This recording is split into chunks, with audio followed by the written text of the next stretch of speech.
Here you go. Welcome, everyone. I'm Sarah Thorson. I'm with the Department of Human Services and the Disability Services Division. And welcome to Ready, Aim, Change. I'm here with Jane Taylor, our Performance Improvement Advisor. Jane is an international improvement advisor who works in healthcare, manufacturing, education, and government.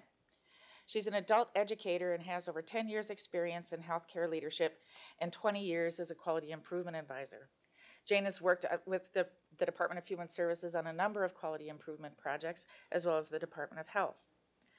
A little aside, if you have questions or you need captioned web stream materials, you can email us at dhs.hcbs@state.mn.us. So at this point, I'm going to turn it over to Dr. Jane Taylor. Thank you, Sarah. Welcome, everyone, to a discussion today about quality improvement. And we're going to be talking about getting ready, taking aim, and then making the changes that will help you get results. So we've already mentioned that you can email us with your questions, and we'd love to have questions.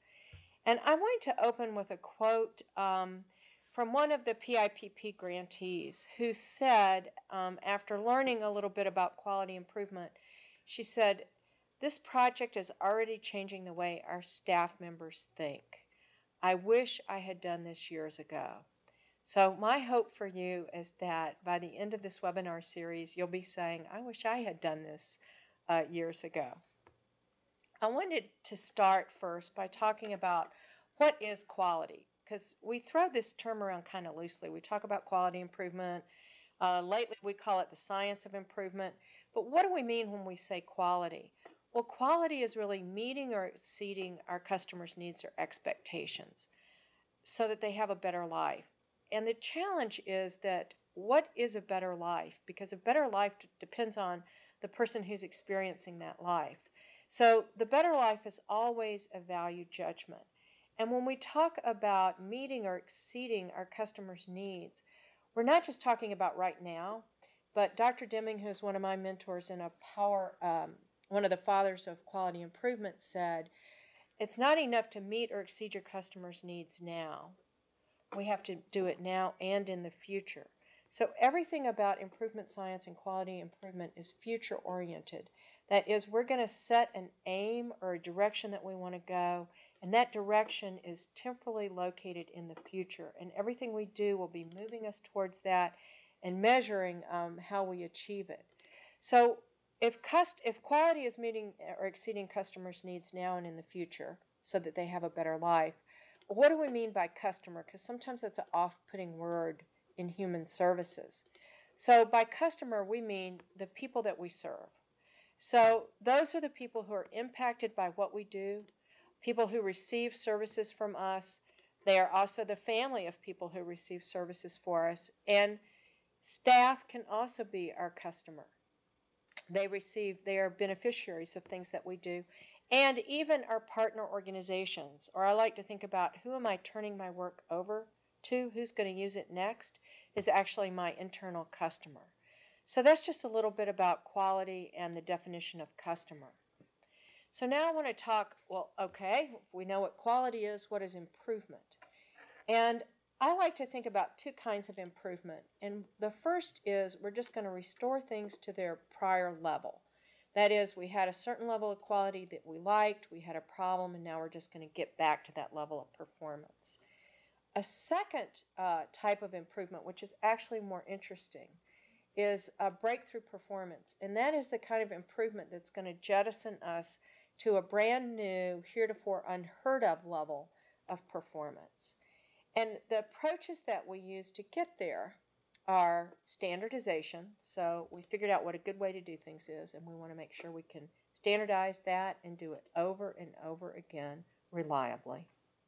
Another way that we're going to approach achieving breakthrough improvement performance is to use improvement methodologies.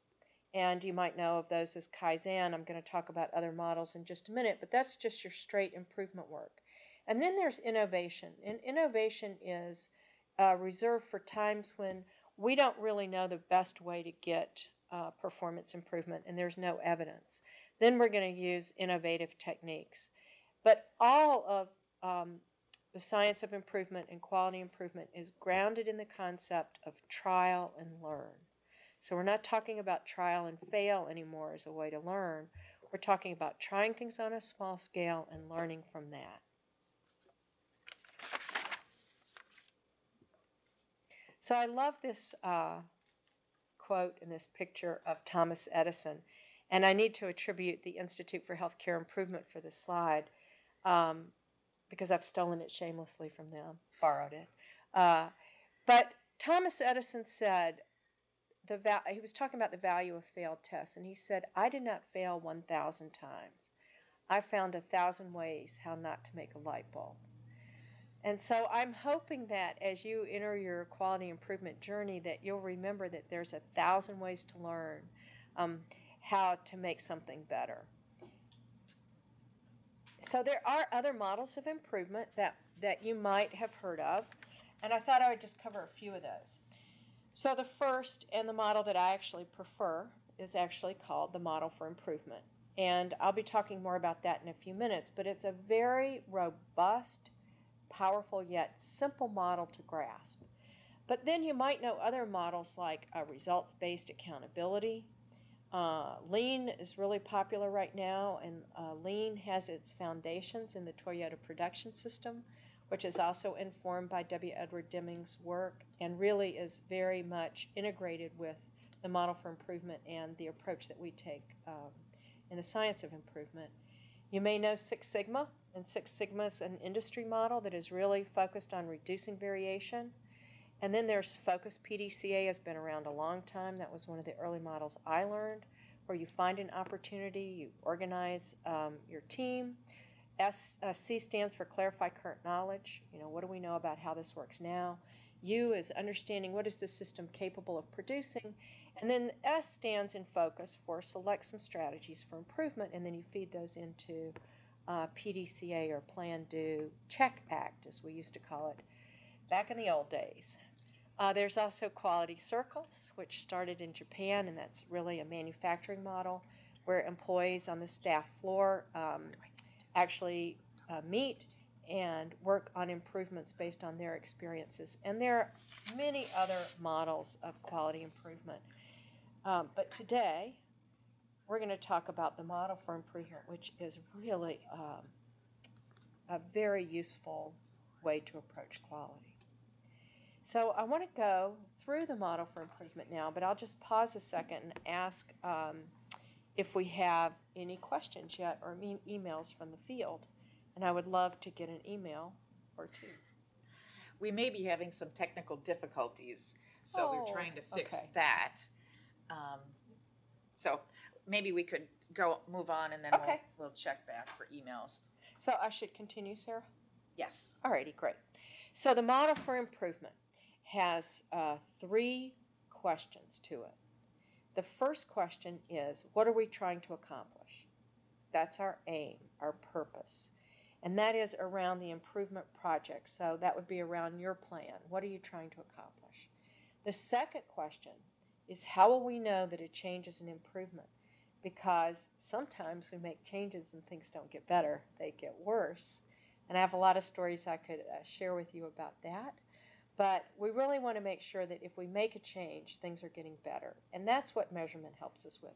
Data helps us understand the story of our improvement and really to determine, are we getting better? And the third question, the model for improvement, is what changes can we make that will result in improvement? And this is really the engine of change. And this is where Dr. Deming's Plan, Do, Study, Act cycle comes in. And the Plan, Do, Study, Act cycle is a way of actually taking the scientific method and making it practical. So any of you who are nurses, you may know this is the nursing process. Any of you who, I'm not a nurse, but have had a science class will know this as the scientific method. So we have a plan around a change. We have a hunch of something that will bring about improvement. We try that. Dr. Deming said preferably on a small scale, so we do it. We study what happened compared to what we thought would happen or compared to our hypothesis, the fancy word. We say prediction. And then, based on what happened, we decide what kind of action to take. So we might decide the idea was terrible. This doesn't work here. It might work in Louisiana, but it doesn't work in Minnesota. So we're going to abandon it. The end. We might decide in the act phase, when we're comparing what happened to what we thought would happen, that it's a great idea. We want to just adopt it right away. We're just going to go right for implementation. So our choices are adopt it, abandon it, or what usually happens is adapt the change. So the change has promise. Maybe it worked on a small scale, but the next question is, will it work on a larger scale? And that's what we're going to find out. So we're going to keep doing these cycles, iterative cycles, and in these iterative PDSA cycles, we actually learn our way to results. So the model for improvement, 3 simple questions, and then the changes get fed into this engine of change, which is the plan, do, study, act cycle. So we're going to take each one of these questions now and go into them in a little bit of detail. So the first question in the model for improvement is, what are we trying to accomplish? And we call this our aim statement. It's also sometimes referred to as a charter statement. And an aim statement has really 4 parts to it. It has a by-when, it has a deadline, because I mentioned before that improvement is always future-oriented. It's temporal in time, aimed at the future. So when in the future do we want to accomplish these results? So we say by when? By December 2014. Well, what is it that we will do? What is it we're trying to accomplish? Well, we want to put in place a reliable system so that 95% or more of children are screened for readiness to learn by age 3. And not only are they screened, but if they need services, they're referred to their school district for those services. So we know by when, by December 2014. We know what we're going to do. We're going to create a system to screen and refer kids who need some support in being ready to learn. Who benefits from this are children and their families. And how much improvement do we want to achieve? 95% or more kids are screened and referred if they need it. So good aim statements have 4 things: by when, what, for whom, and how much change. Now, some people say, well, this sounds like a SMART aim to me. And I say, it kind of does, but SMART aims are not as ambitious as an aim is in the model for improvement. If we want 95% of all kids 0 to 3 in this school district or this state to be screened, that's darn ambitious, because where are we now? We're at about 50%. So you might say, well, Jane, why would you pick such a crazy ambitious aim? People ask me that.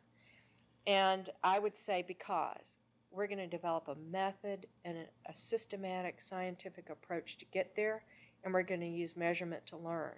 So I can afford to be much more ambitious in this model than I would if I were following a SMART aim. So when writing an aim statement, I always make a joke and say that, quoting Don Berwick, that soon is not a time. When are we going to do this? Real soon. Nope.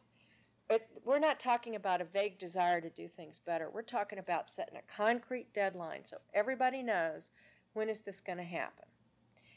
And hope is not a plan. We got to have a concrete plan to get there, and strong methods and good changes. And some is not a number.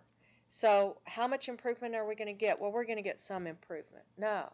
I want 95% of kids to be screened and referred if they need it. So I'm going to have a concrete, specific goal. So we commit to measures in this model that are specific, that are embodied in a specific system, and we have a timeline. So when my husband wants to know, when he tells me he's going to cut the grass soon, real soon, he knows now that I will come back to him with soon is not a number, and soon is not a time, and that hope is not a plan, and some is not a number. So let's look at another aim statement, and I want you to kind of parse this out for those 4 parts. So when you look at this aim statement, can you tell by when, NIC by May 2015. We want to increase the face-to-face time between staff and service participants. So what is it we're trying to do? Okay, increase face-to-face time with the people we serve. How much improvement do we want? 50%. So I want to have that, what we would call touch time in a clinic, or for you it might be your face-to-face time with the people that you serve. We now are saying we're going to increase that by 50%. How are we going to do that? We're going to simplify documentation by reducing the time to document in half. And we want 90% or more of the caregivers to rate an improvement in satisfaction with their visits, because after all, they're spending less time documenting and more time with their clients. So now we have a nice setup for a project that you could actually begin to work on improvement. And your first changes are going to have to be around reducing and simplifying documentation. So you see that this aim statement could be for an entire improvement project, or it could be, I could do it for myself. So the beauty of the model for improvement is I could use this for a whole project, or I could use it to think about, how am I going to get home today? What is my aim? I want to decrease my commute time. I want to cut my commute time by 10 minutes. So now I have a goal. So I have an amount. So I could say I want to decrease my commute time today by 10 minutes so that I'm less irritated when I get home. I burn less gas. So now I can set up a measurement system to do that, and I can use that aim statement for something like going home today, or I can use it for a huge project that could be about saving lives around the world. So it's a very robust model. I'm going to go to the next slide, and we're going to look at an example of an aim statement that could be used for an agency, or an aim statement that could be used for a staff project. Or one more.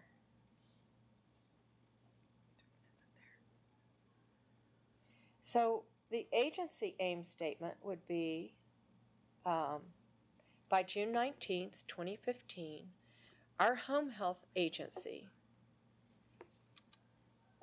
thank you. I forgot I was the one controlling the slides.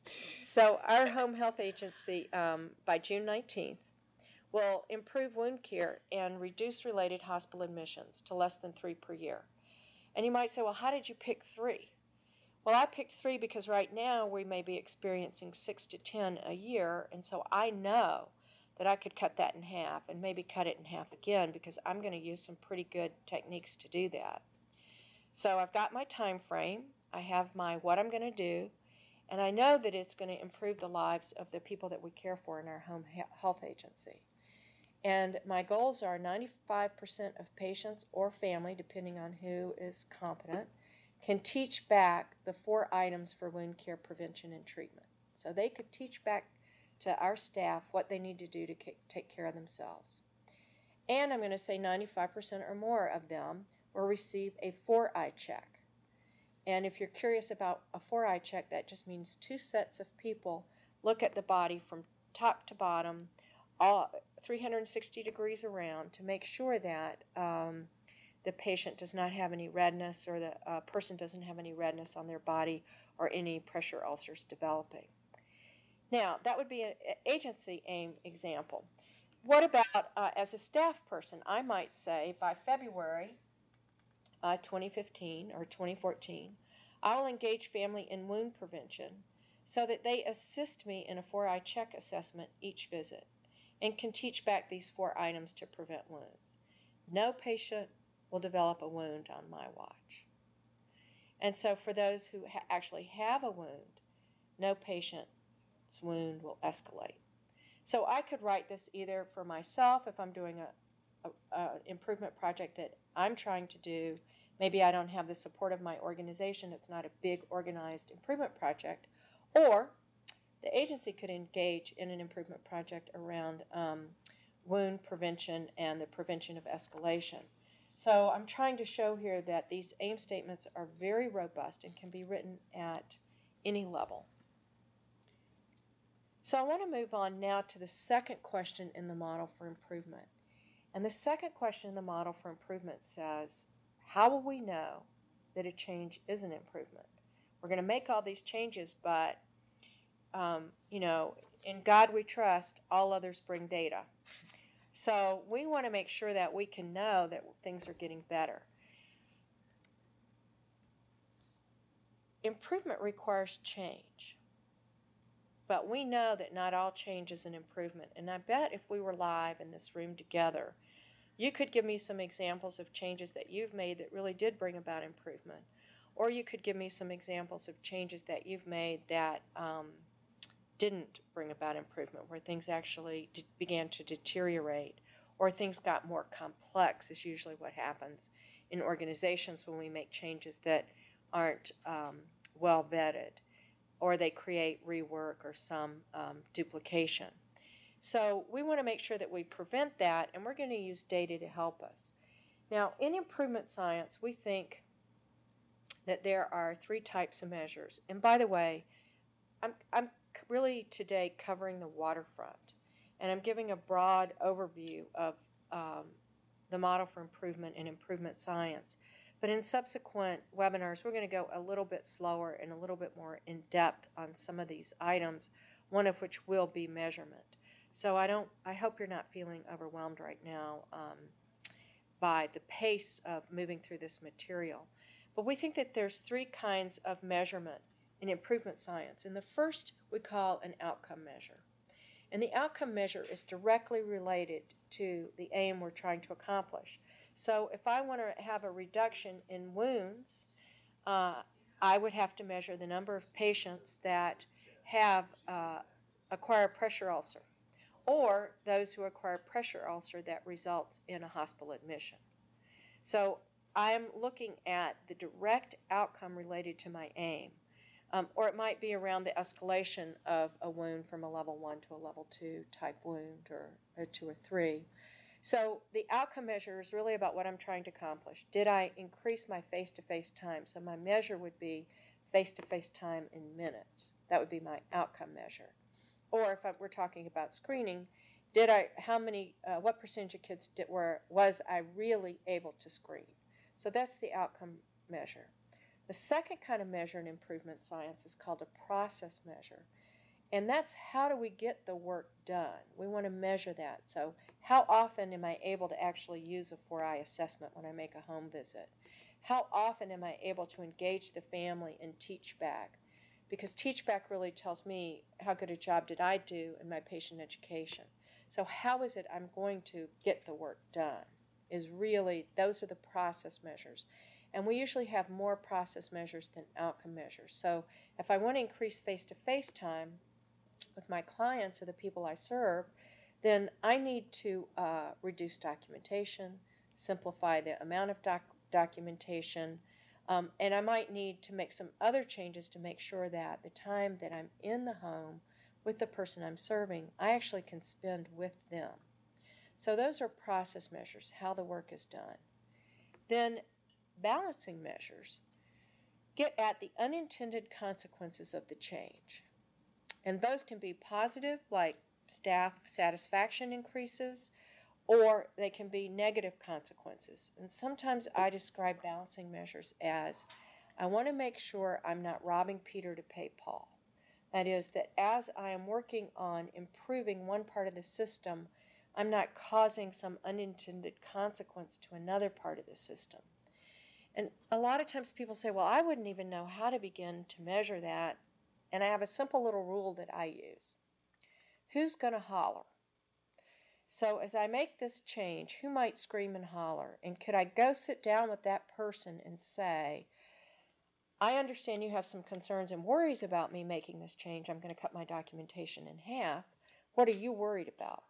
What might get lost? And could we measure that so that we don't have some downstream unintended consequences that could actually end up having an overall negative effect on the project? So that's a balancing measure. Unintended consequences, like I said, can also be positive. So often we'll measure staff satisfaction as a balancing measure when we're doing a project. So 3 questions in the model for improvement and 3 types of measures: outcome, process, and balancing. So let's take a look at how data looks in improvement science. In improvement science, we are looking at data in a sequence, and the sequence can be time, or it could be the sequence in the number of visits, or the number of families or people that you serve. Now, this case that I'm showing you are minutes of face-to-face time per visit, and the data starts in July and goes through a year and a half. So every month I'm collecting that data, and this is an average minutes of face-to-face time per visit. And when I began this, I began it at about 80 minutes, more or less. In July it was 80 minutes. Now, one of the key concepts in improvement is that variation exists. We're going to have variation, and we're not going to have no two months are usually alike. There's going to be some differences that depend on the difference in the people we serve and other factors.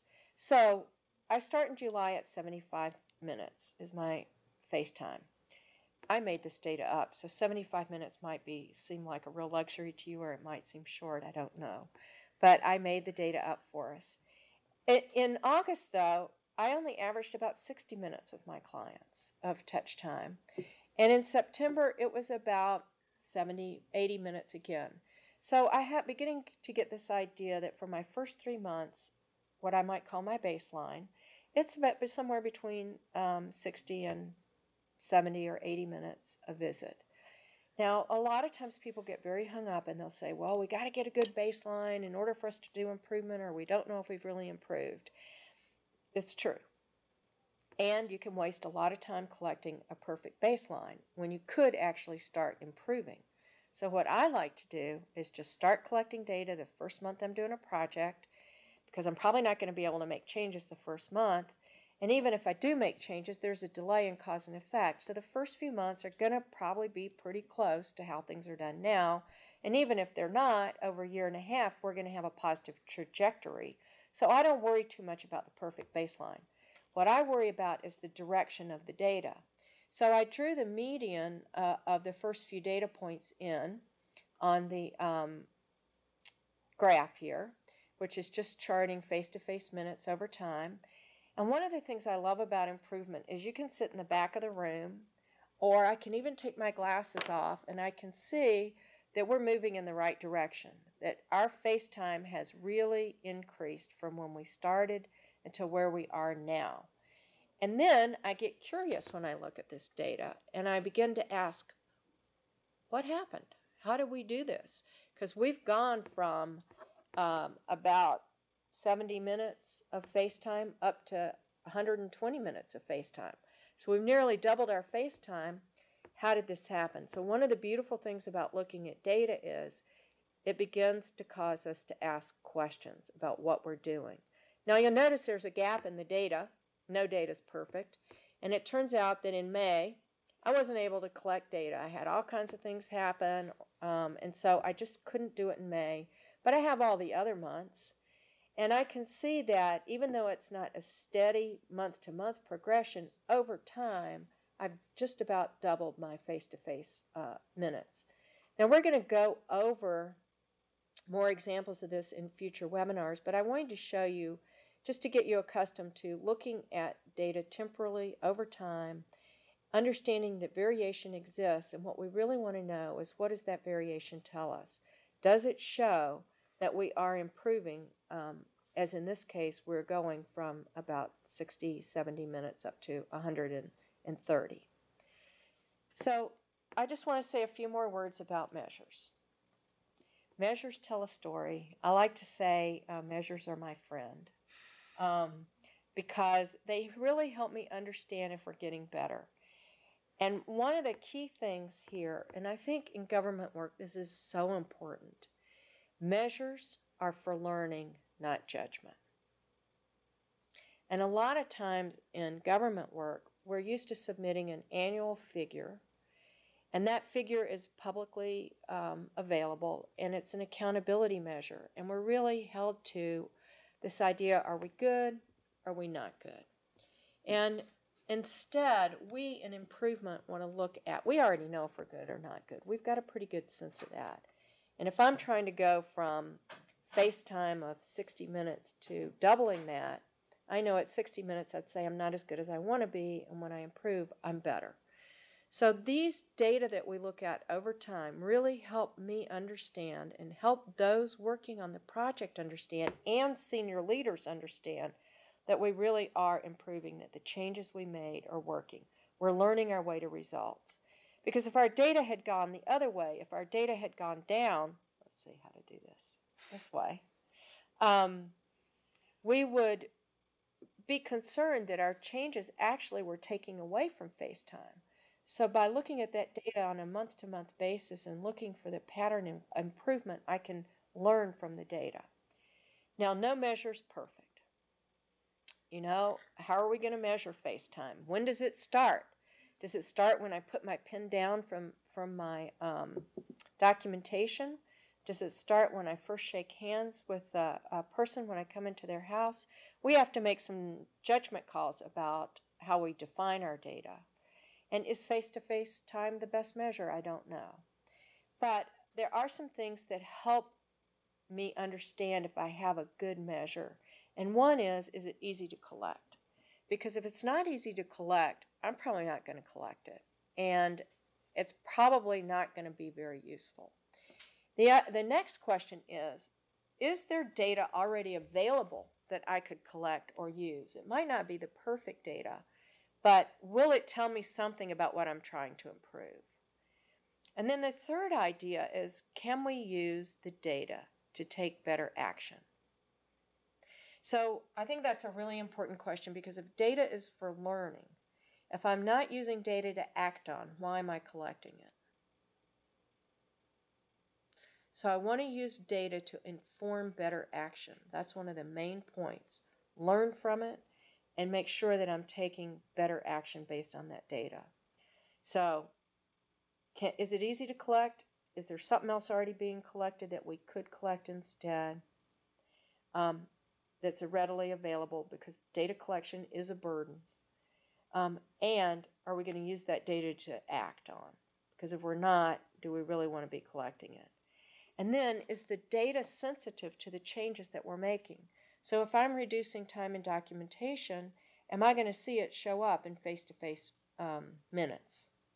Because if not, I don't really have a good sense if my documentation's working.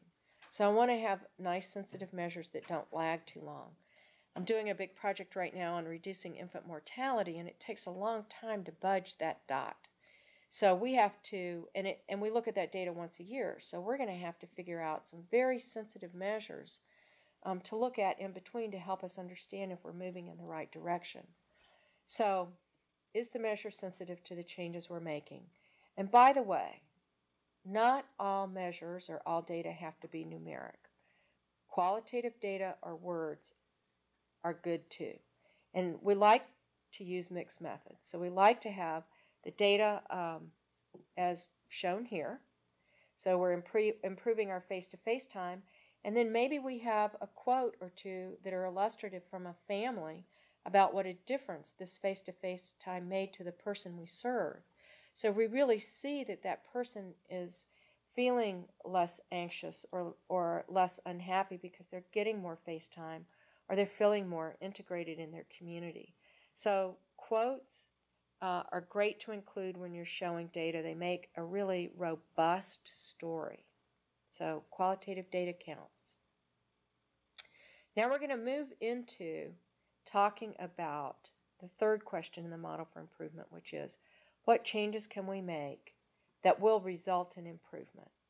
And that's where the PDSA cycle comes in, the Plan, Do, Study, Act cycle. And for me, that's where the fun part really begins. And this model for improvement was developed by associates in process improvement, and it's used widely by the Institute for Healthcare Improvement and others to get breakthrough performance. So that's why we're looking at it today. So let's talk about changes and where do we get ideas for change. So when you think about achieving the results you want to achieve for your project, for your performance improvement project, where do your change ideas really come from?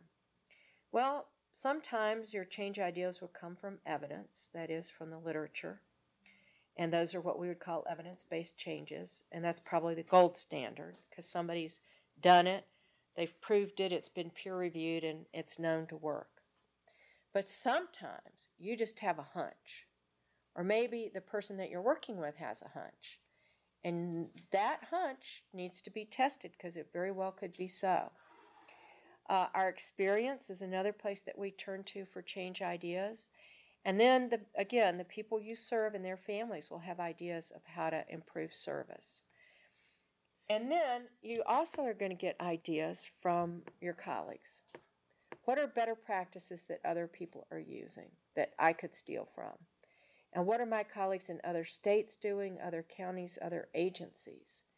And then there's a whole body of knowledge around idea generation techniques, such as those advocated by IDEO, a design firm in Palo Alto, the Design Research Center in Stanford.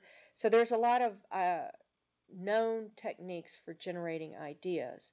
And then there's something called generic change concepts, which are just broad change concepts that you can take and apply to a project you're working on. And I'll give you an example in just a minute. But I wanted to add that change ideas also come from analogous observation. Well, what's that? That means that if I'm looking at increasing time at the bedside, which was a project I did for transforming care at the bedside, that's being implemented in Minnesota right now, actually, for the past 3 years. When we got ready to do that project, I actually went to the local import auto repair shop in my neighborhood, and I observed what they were doing to see were there things that they did that I could use to increase time at the bedside. For example, I noticed that they had rolling carts, and they rolled these carts with all the supplies they needed to the car when they were working on the car, so that once they got dirty or once they got under the car, everything was within reach, and they didn't have to leave the car. So then I realized, oh, that's like leaving the bedside. So we were able to use this idea of analogous observation to move supplies to the bedside so that when staff are in the room with the patient, everything they need is right there. So I'd just like to jump in real quick. The people that registered who may have not received a correct link should be receiving a correct link or have received a correct link. So for those who have newly joined, if you have questions, we'd encourage you to email them to us at dhs.hcbspipp@state.mn.us, and we'll be getting to those questions as they come in. Thank you. great. Do you want to repeat that email address? Yeah. dhs.hcbspipp, so that's hcbspipp at state.mn.us. Thanks, Miriam. So, I was talking about analogous observation. So don't underestimate what you could learn when you're getting your hair done. At my age, have to get it stained every month. And so I'm actually, my hairdresser has same-day appointments, open access. I wish my healthcare clinic did.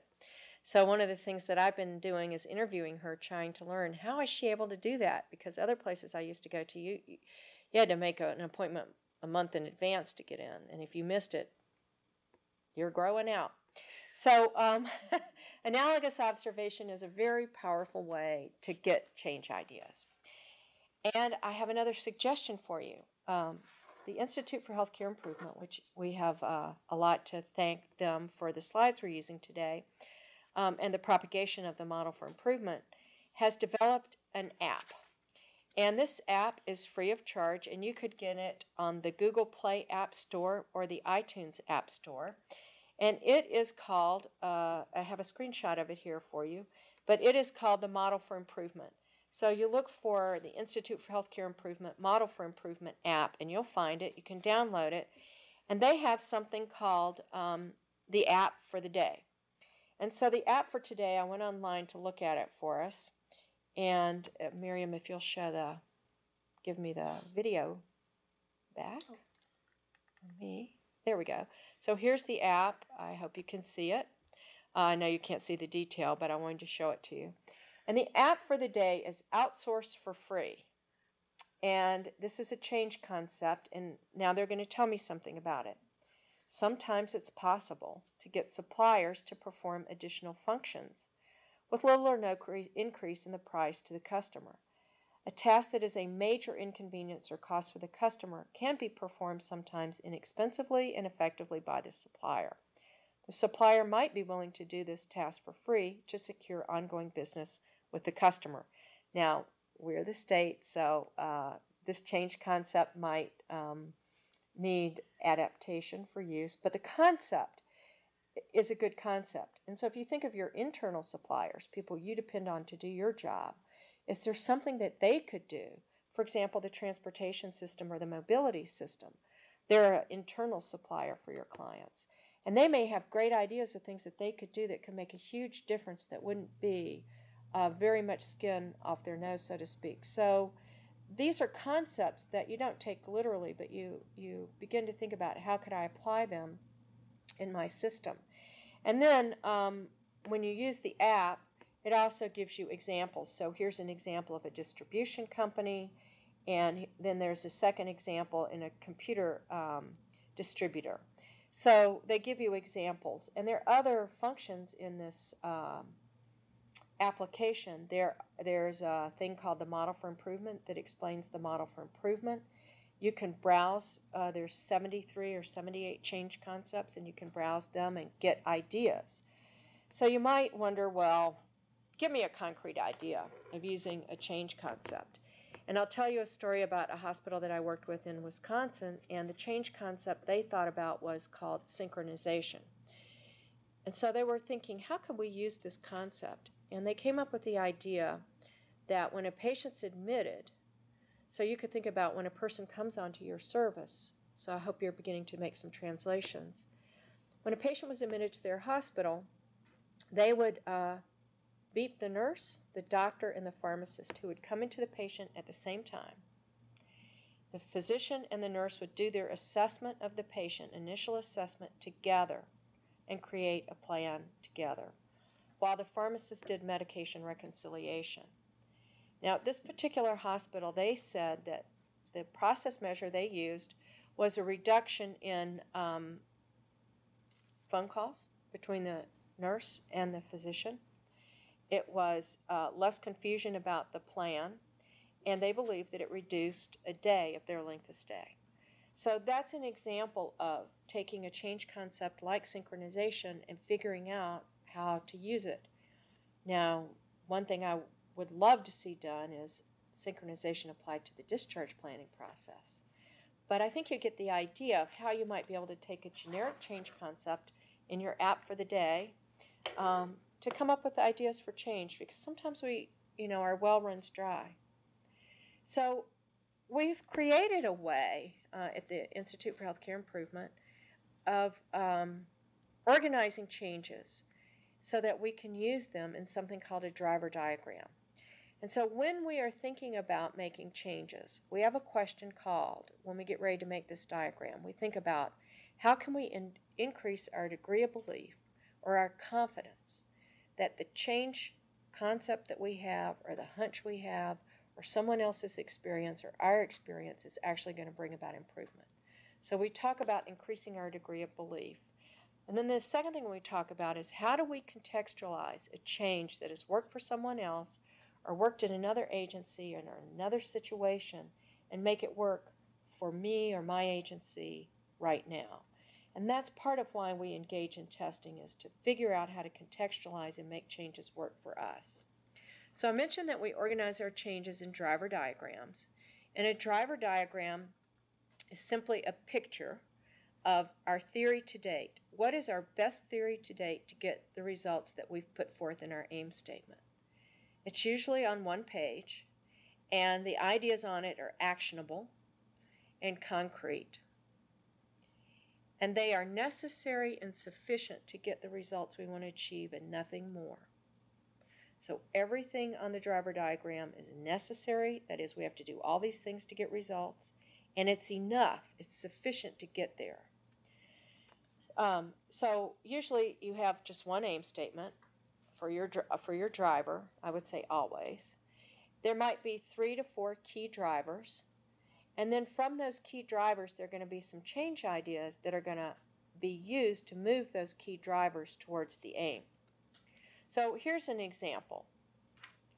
Actually, this is not an example. This is more of a description. Remember, your aim statement's got those 4 questions. The key drivers are the main influencers to get results. And then the change ideas are the changes that are going to move us forward, that if they are put into place reliably are going to help us achieve the results. So now I have an example for you. I talked about the screening process because this is actually a project I've been involved with in the Minneapolis Public Schools this year. So by June 2014, we want to develop a reliable process to screen and refer kids before age 3 to prepare them for kindergarten.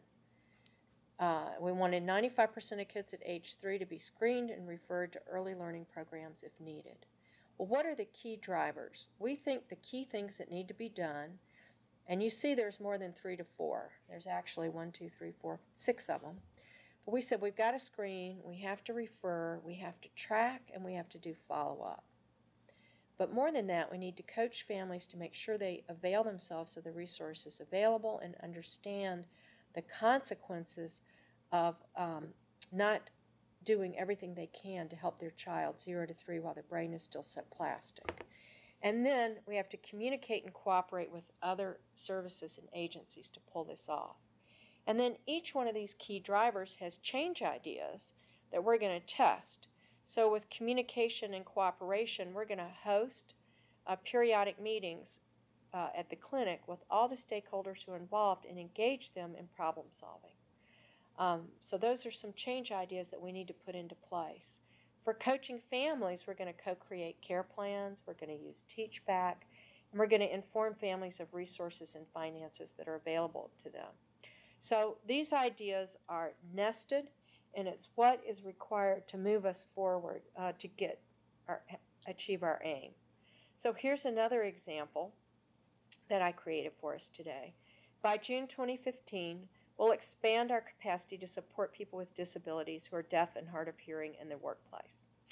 50% of the people we serve in our program will secure competitive employment. So you know by when, you know what, and you know the extent of, you know the concrete goal that we have for competitive employment. Now this driver diagram is organized around roles, because your key drivers might actually be the roles that people play. So we have staff, agency, and program participants. So here the staff have to be adequately trained, and they have to share what they learn with other staff members. The agency has to build relationships with employers so that we have sites for people to find jobs, and they have to meet regularly. And they also need to create spreadsheets to track job progress, set monthly goals, and so forth. So you can see, looking at the driver diagram, it gives you a lot of guidance of where you want to go. And these change ideas that are on the left-hand side of the on the right-hand side of the driver diagram should then be sent into the Plan, Do, Study, Act cycle. And I want to just close by talking a little bit about the Plan, Do, Study, Act cycle, because it's the engine of change. So we have this idea that if we meet with our partners or stakeholders and we do problem solving, that we'll get results. So we're going to activate that in a PDSA cycle. We're going to try it, and we're going to try it on a small scale and learn from it. We're going to use these change ideas in the driver diagram and feed them into the PDSA cycle. So here's how we do that. We start with an objective or a question. If we meet with our stakeholders, can we engage in problem solving that makes a difference? And I'm going to make a prediction now, or a hypothesis, and I'm going to say, yes, after 2 sessions of meeting with our stakeholders, we will problem solve at least 2 of the biggest problems that we're facing. So I'm going to actually put a stake in the ground and say 2. Then I'm going to plan how to carry that out. I'm going to gather my stakeholders, talk about why we're together. I actually write down the details, and we're going to spend more time on this in our next webinar, of exactly what the agenda is going to be for the meeting, where it's going to be, when we're going to have it, who's going to come. I'm going to really think through my plan very carefully. Then we do it. We have the meeting. And I document anything that came up. Well, there was no parking, so people were late. Or I say I realized that it was held on a date that conflicted with other important events in the state. So I come to my study section and I say, compared to what I predicted, that we would be able to solve 2 of our big problems with all the stakeholders in the room, what happened? Well, we only solved 1. Well, all right, that means I was a little overly ambitious, but we did solve 1 problem. So what do we want to do next? Do we want to quit meeting, abandon this idea? Do we want to implement it and say we're going to meet forever and ever? Or do we want to adapt it and say maybe we don't need all our stakeholders, maybe we can have thematic meetings where we could bring some of them together. And so maybe we're going to try that version of meetings, and then we feed that back into the PDSA cycles again. Now, the science for improvement is called the science of improvement based on the rigor of using the PDSA cycles as a mental model, and that requires meticulous documentation in the beginning until this becomes a habit of mind and you can become more abbreviated in your documentation. Again, we're going to talk about that in our future webinar, but I do have some tips for you if you would like to try a Plan, Do, Study, Act cycle. The first one is document what you're doing. The second is if you think you want to have meetings once a month, for once a week for a month, cut that in half, scale it down by 2. So I'm going to cut it in half and cut it in half again. So Sarah, if I'm cutting my meetings from once a week in half and cut it in half again, how many meetings might try? 1. 1. So I'm just going to do 1. And I could also think of changes of 1. I might have a change for 1 day. I might have a change for 1 person I serve, 1 visit, or 1 staff person. And based on what I learned by trying something on a small scale with just 1, n equals 1, I'm going to learn enough to decide whether my idea has promise or not. So I'm going to test under different circumstances. And before I make a permanent change, I'm going to foolproof by testing, so that by the time I implement, I know it works. And I can accelerate tests if I'm willing to test in parallel drivers on my driver diagram. So here's an example of PDSA cycles rolling up the hill towards our aim with data to support them, where we might start our first PDSA cycle with 1 person or 1 visit. Our second one, we might decide to revise it and try it with a more complicated person that we see. And then our third PDSA cycle might be to expand it to all the people we see in 1 day, and then maybe we begin to enlist others. And so we do 2 things. We expand the scope of our PDSA cycles, or the size of them, and we test under a wide variety of conditions so that we know when we implement a change that it works. We'll go into this detail more. We got a great question in from Linda. How does the model improvement get related or get incorporated in an agency's strategic planning? That's a great question. So any improvement project should tie to the strategic plan, or it won't get the attention and time it deserves. So if your strategic plan has something that could be launched as an improvement project, that's the best way to do it. Or if you have an idea of an improvement project you want to take, look at your strategic plan and see where it fits in. Because if it doesn't fit in, management's probably not going to give you the time or attention to accomplish it. Any other questions? That's it for right now. All right. So I'm going to wrap up by just showing the model for improvement and remind you that the model for improvement has 3 questions. The first one is, what do we want to accomplish? The second is, how will we know a change is an improvement? And the third is, what are the changes we need to make to get results we want to achieve? And we're going to put that in the plan, do, study, act cycle to learn our way to results. And thank you very much for your attention today. I look forward to subsequent sessions. And thank you everyone for attending. We are this is a recorded session, so we'll be having this on the interweb at a later date that you can access and see the full session if you weren't able to access the full session. Thank you, Jane, for being a great presenter, and look forward to the next webinar that Jane will be presenting. You're welcome. Oh, let's see, the next webinar. Which is on December 2nd from 10 to 11 a.m. So mark your calendar if you'd like to be put on the email list of which I get a bug you when the registration details come out. Shoot me an email at that email address that's on the screen, dhs.hcbspipp@state.mn.us, and we'll notify you when registration becomes available. Thank you again. Bye.